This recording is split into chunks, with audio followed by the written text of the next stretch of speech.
Good evening and welcome to our Thursday night session. Tonight is Thursday night, October 1st, 2020. Many of you have heard this before. It was written by Emily Kingsley, and it is something that is worth repeating at least once a week. Imagine planning a fabulous vacation trip to Italy. You buy a bunch of guidebooks, you make your wonderful plans, where you will go, what you will do. It's all very exciting. The day finally arrives. You pack your bags and off you go.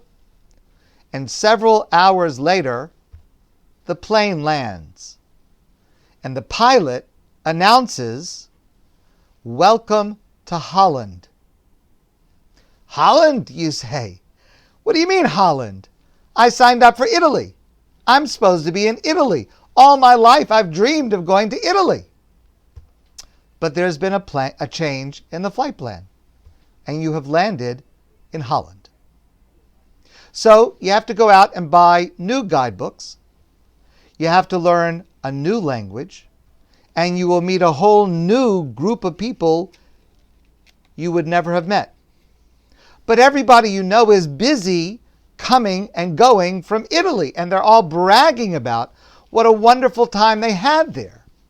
And for the rest of your life, you will say, yes, that's where I was supposed to go. That's what I had planned. And the pain of that will never, ever go away. Because the loss of that dream is a very significant loss.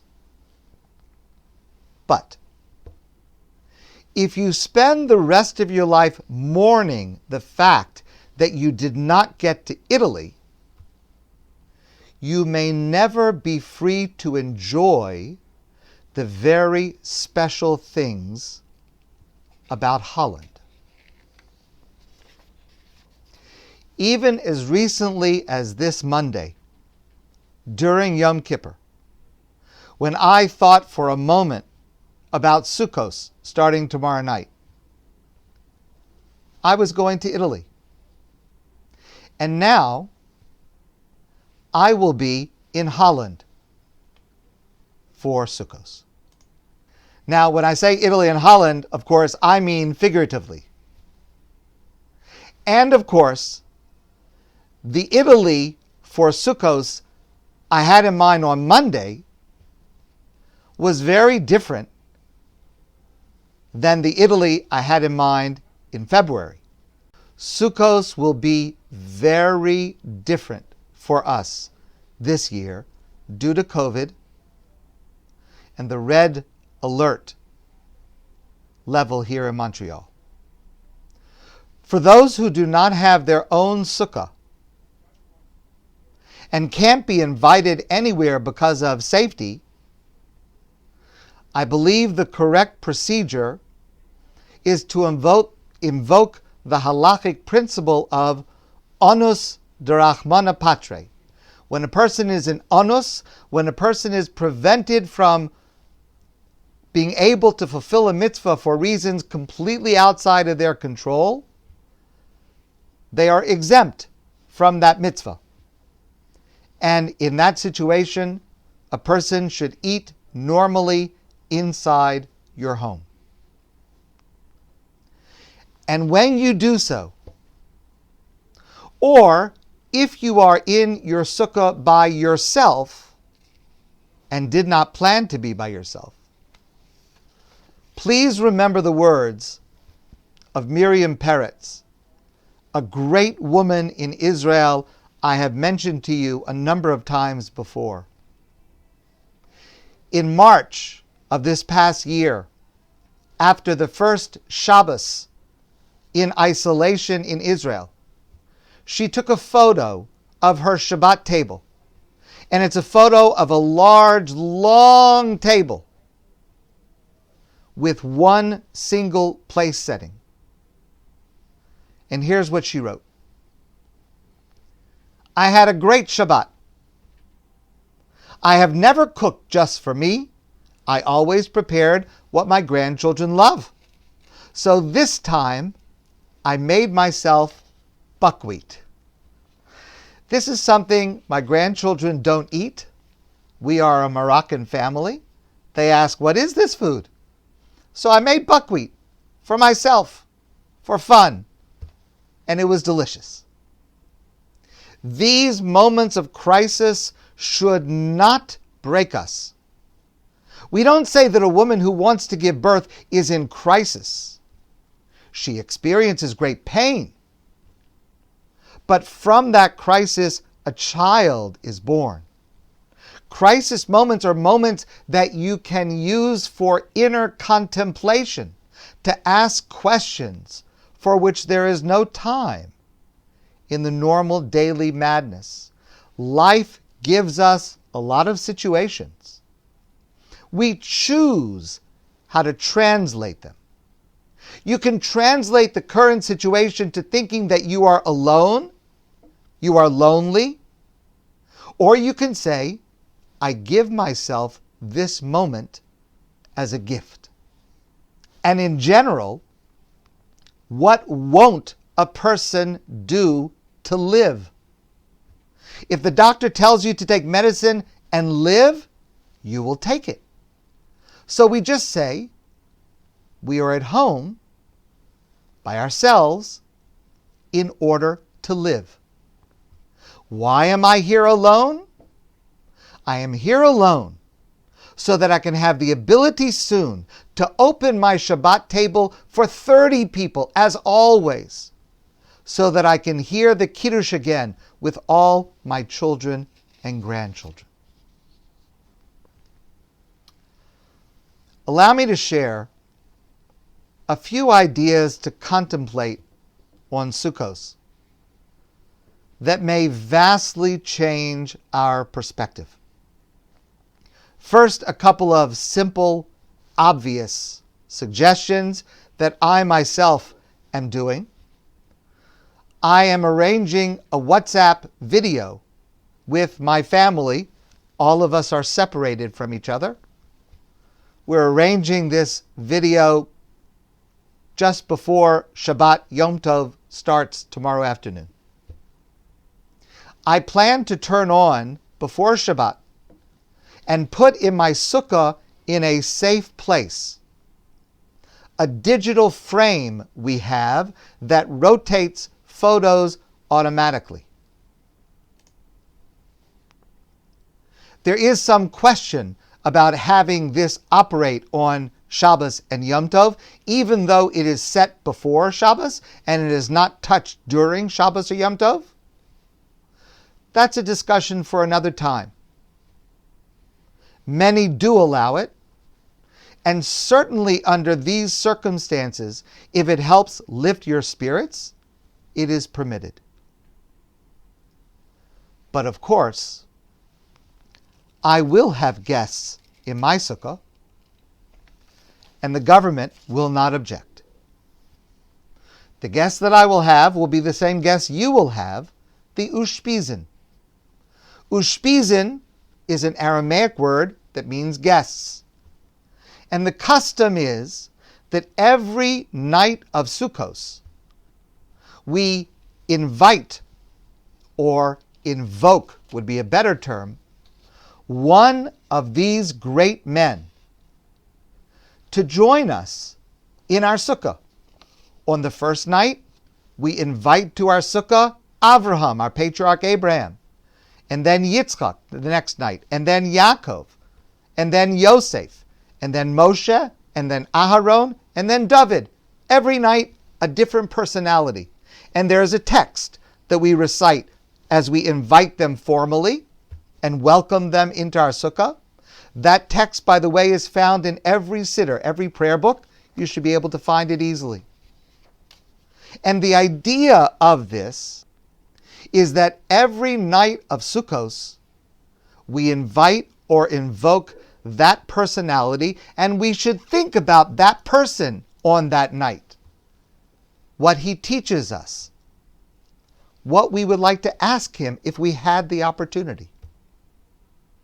So, to focus this year on the Ushpizin is to transform our Sukkah experience from enjoying the company of family and friends, which is what we probably have done in previous years, to a different experience, a more spiritual, intellectual, inspirational experience.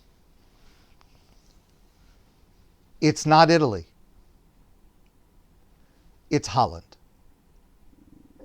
And it is a great opportunity for a different kind of experience. By the way, after Yom Tov, during Chol HaMoed, the intermediate days, there is a cute Israeli movie called Ushpizin. You might enjoy watching. Now, concerning this custom, this traditional custom of Ushpizin, of these guests, there's a lot of discussion about the origin of this custom, where does it come from, and the choice of the people that we invite. I mentioned their names before. Why those 7, not others? Mostly, the discussion is from a Kabbalistic orientation. But there is an approach that is found in a sefer called Be'er Miriam. And this approach is particularly meaningful this year. What's the common denominator of these 7 men? Avram, Yitzchak, Yaakov, Yosef, Moshe, Aharon, and David. What's the common denominator between those 7? The common denominator is that they spent large parts of their lives wandering, running, searching. Our rabbis explain the mitzvah of Sukkah using the following phrase. They say, Tzei midiras keva v'shav b'diras aroi, which means, leave your permanent dwelling and enter into a temporary dwelling. We leave our permanent, solid home and enter a temporary structure, sukkah, which is vulnerable to the elements. To remind ourselves that really it is God who protects us and guides us and helps us navigate the vicissitudes of life. We invite these 7 to our sukkah because their lives were sukkah lives, not lives of permanent houses. And they realize full well how the permanent reality is actually temporary and how man needs flexibility and creativity. So my suggestion to you is, bring a chumash into your sukkah during your meal, or to your dining room table, if that's where you are. And each night, review some of the narratives in the life of that night's guest, and look for the lessons and strength we can draw, particularly now, from their wandering and challenges, and how they grew from them. And one of those lessons that each one of these 7 teaches us is, to quote the words of Rabbi Jonathan Sachs, faith is not certainty. Faith is the courage to live with uncertainty. Rabbi Adin Steinsaltz, of blessed memory, points this out in connection with a strange word that is used in the Torah. In one of the places where the Torah commands the mitzvah of sitting in the sukkah on Sukkos, in the parsha of Emor, the Torah says, Kol ha'ezrach b'Yisrael yeshvu basukos, which literally means, every citizen of Israel shall dwell in a sukkah for the 7 days of Sukkot. Every citizen. That's strange, because the obligation to sit in a sukkah applies to every Jew in every place when it is possible. Why does the Torah connect this mitzvah to citizenship?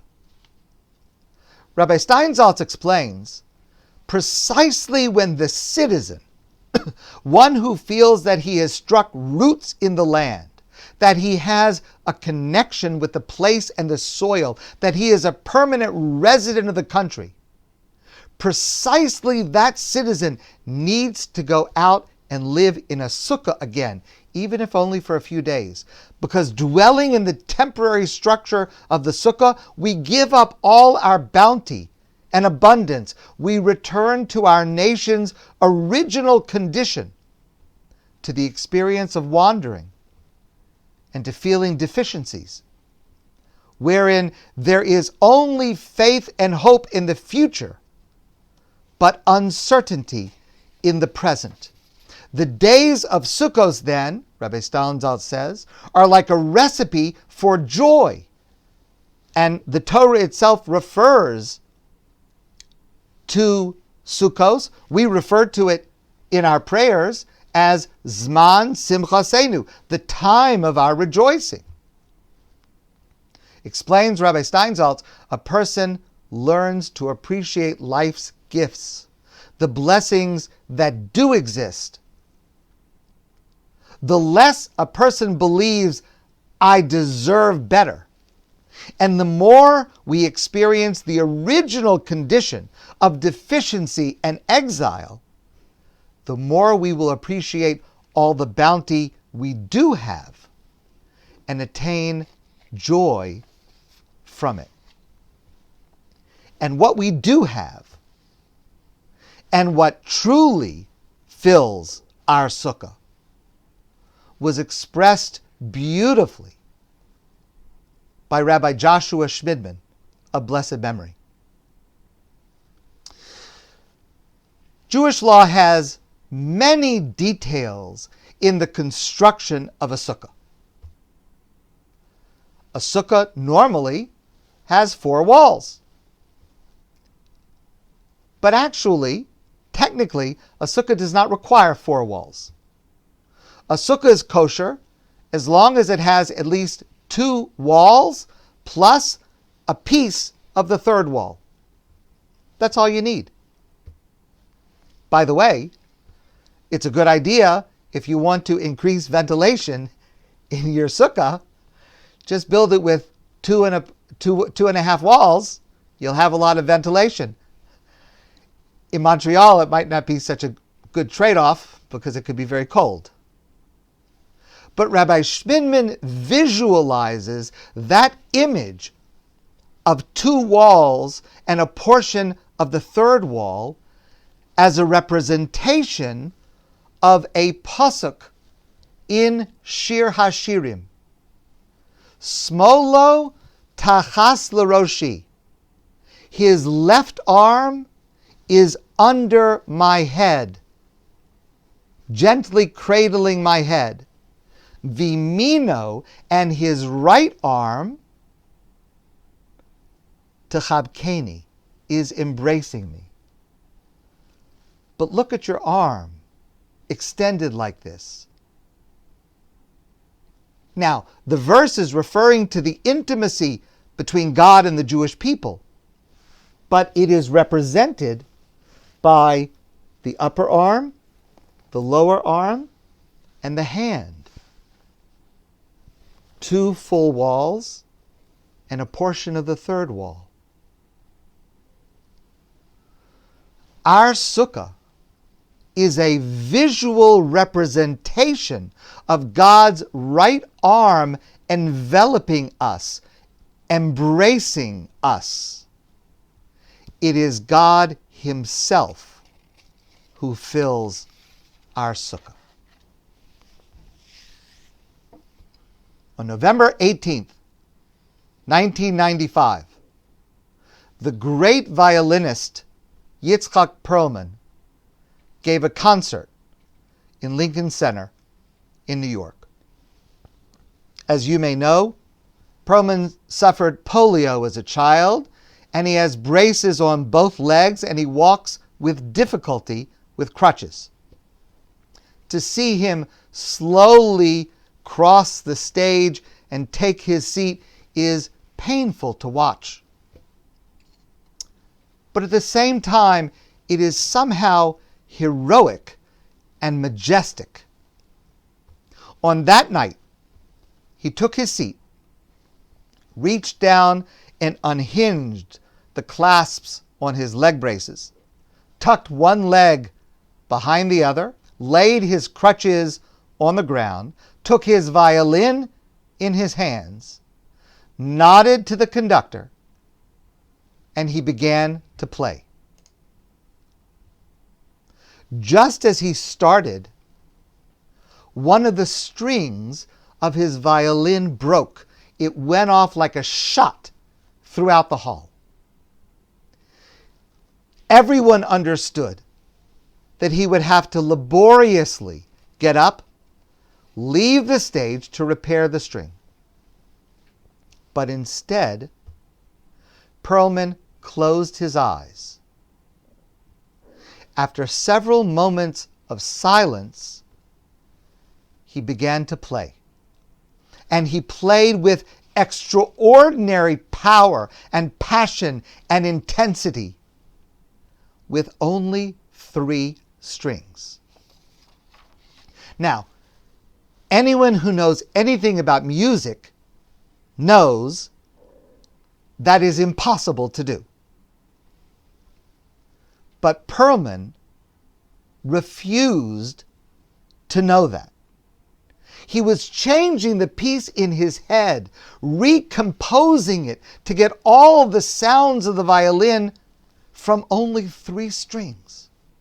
When he finished, there was stunned silence. No one had ever heard of such a feat. And then there was thunderous applause. Everyone was on their feet, screaming and yelling and doing whatever they could to say how much they appreciated what he had done. After several minutes, he quieted the audience and he said the following words: "It is my genius, as well as my heart, to make music with what remains." That is the message of Sukkot. To make music with what remains. My friends, I want to wish you a beautiful evening. I want to wish you a lovely, joyous, unique Sukkot, Chag Sameach, and I look forward to seeing all of you soon in person.